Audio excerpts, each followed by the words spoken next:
I like to start every morning in the backcountry the same way. I get out some water, I boil it, I fill up a cup, and I make some coffee. There's a bunch of different ways to do it, but I do it every single morning. So today, let's talk coffee.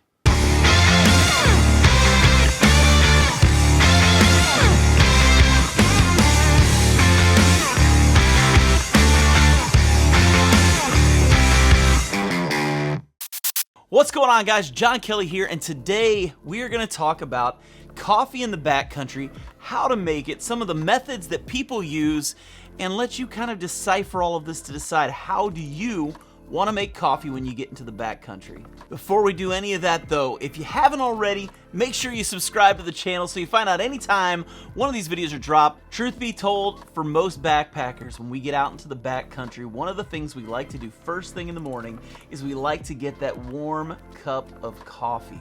That thing that starts out the day, that black Java Gold that we drink that gets us the energy to get going for the morning. Today I'm going to show you guys several different ways that you can make coffee in the backcountry. We're talking instant coffee, we're talking French presses, pour overs, Aeropressing your coffee, and how to make Turkish coffee when you get into the backcountry.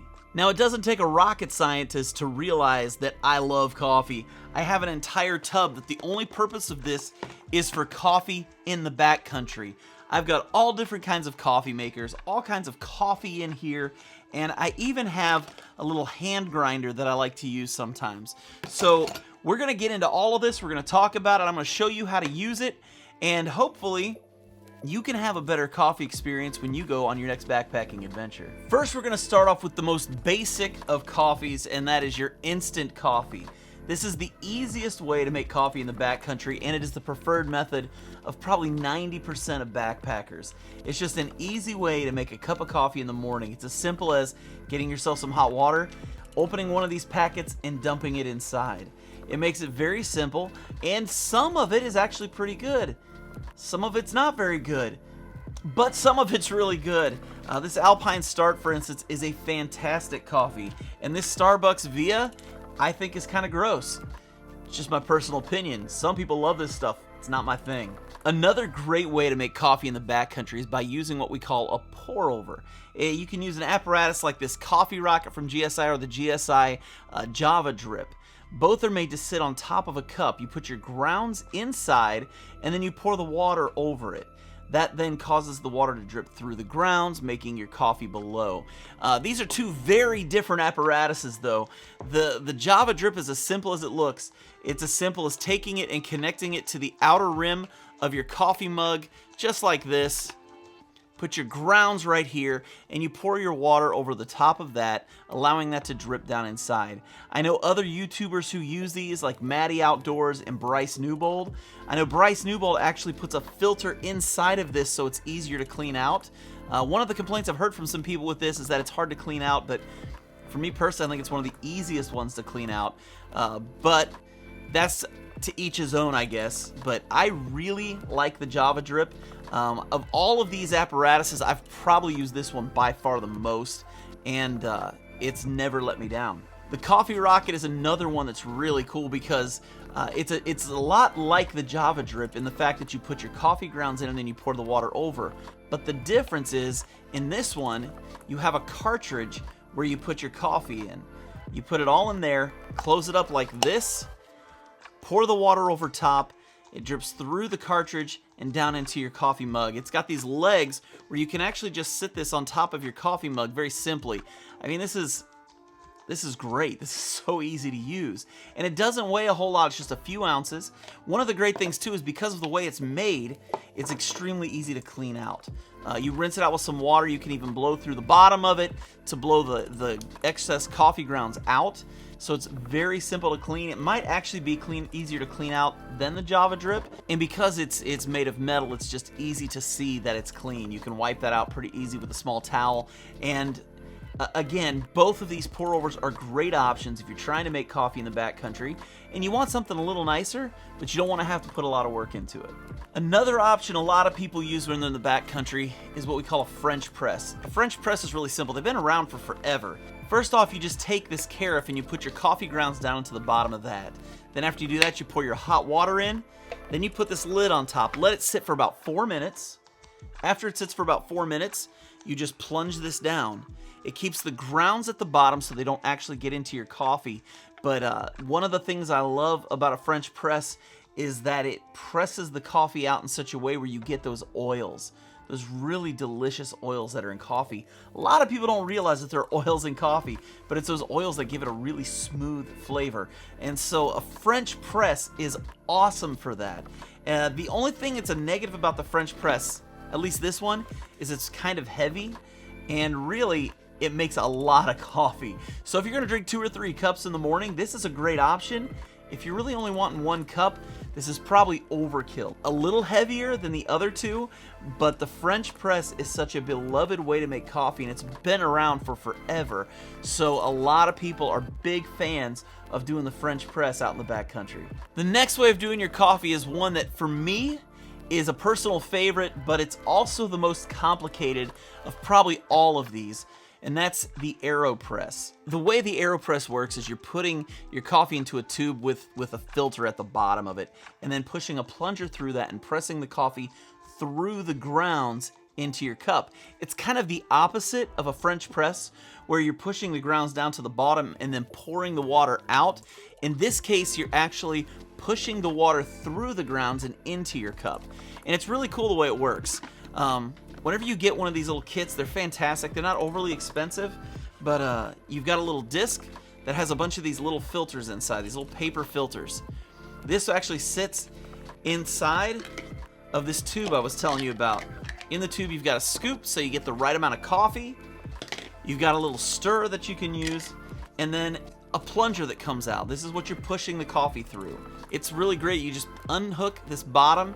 You've got a paper filter that you put inside, reconnect it, fill the tube with coffee, then pour your hot water into the tube, set it on top of a cup. And that's important, because the moment you start pouring water into this thing, it's coming out. I mean, it's just coming out. And if you don't have it on top of a cup like this, you could be in trouble. So you're gonna take your pot, pour your hot water into the tube while it's sitting on top of a cup, set this on top, and you're gonna plunge the coffee right through and into your cup. I actually use this a lot at home. I really like the flavor of Aeropress coffee.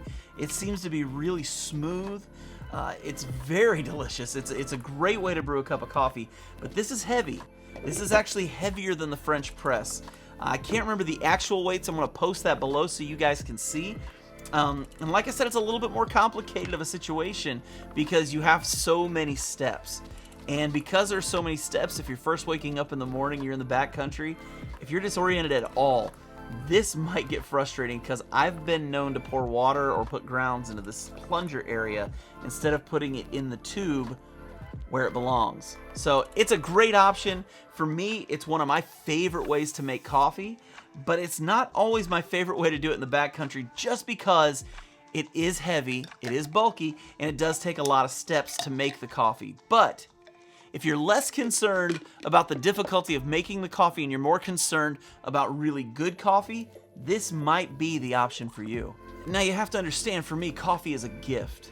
It's a gift. It's something that we've been given that's, wait a second, gift. Oh my gosh. Hang on, I'll be right back. Okay, so I almost forgot that I'm part of a giveaway that's going on right now. It's a 12 Days of Christmas giveaway that started on December 26th. 8 other YouTubers and myself have come together to provide 12 straight days of prizes. Tomorrow, Brad from As the Crow Flies Hiking is going to be doing his giveaway, and Cool Quest is going to be doing their giveaway the day after that.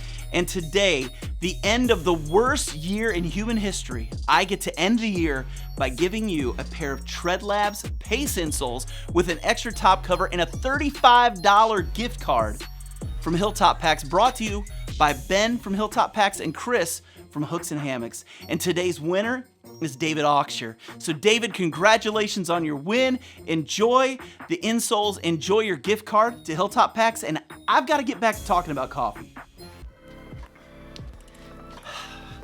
Like I was saying before, coffee is a gift, and there's no better gifts than getting gifts that make coffee.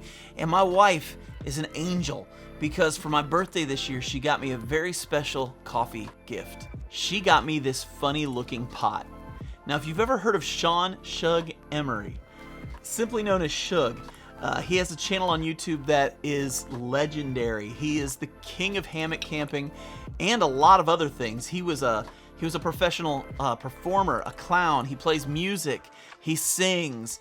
He pretty much does it all. And some of the things that he picked up along the way were different ways that you could make coffee. And one of the ways that he picked up was Turkish coffee. I'm going to be honest, Turkish coffee is way different than any other type of coffee you're ever going to have. The way this works, you're going to put your coffee grounds in the bottom, fill it up about 3/4 of the way with water, heat this water up to boiling.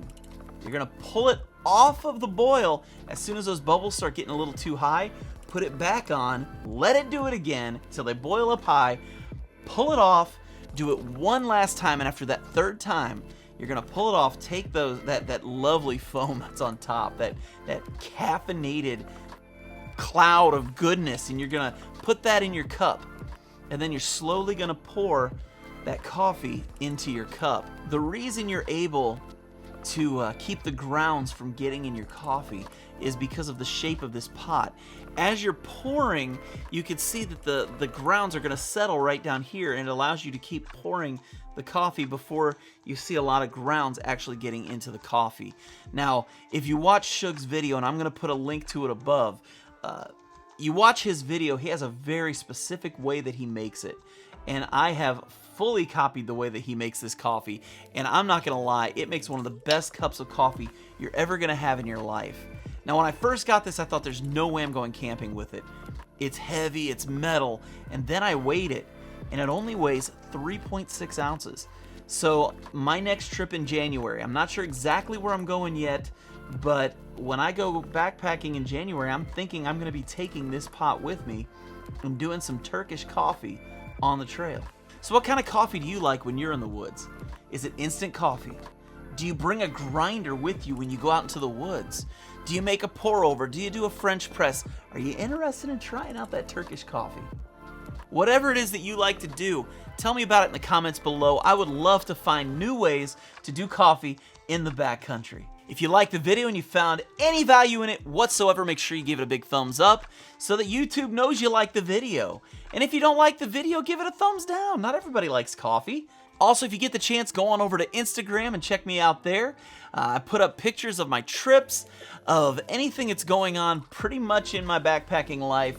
And I put in updates for the Backpacking Podcast. Myself and Jeremiah Stringer just started Season 3. We did some pop-up live streams this past week, and we are getting ready to have some incredible guests. Two of the guests that are coming up real soon, we've got Syntax 77 coming up January 25th. That's a Monday night at 8:30 p.m. We'll be doing a live stream for that. And on the following week, we're going to have Sean Shug Emery. I can't think of two better guests to have to start off the new season of the Backpacking Podcast. With that said, stay strong, hike long, and I'll catch you on the next go-around.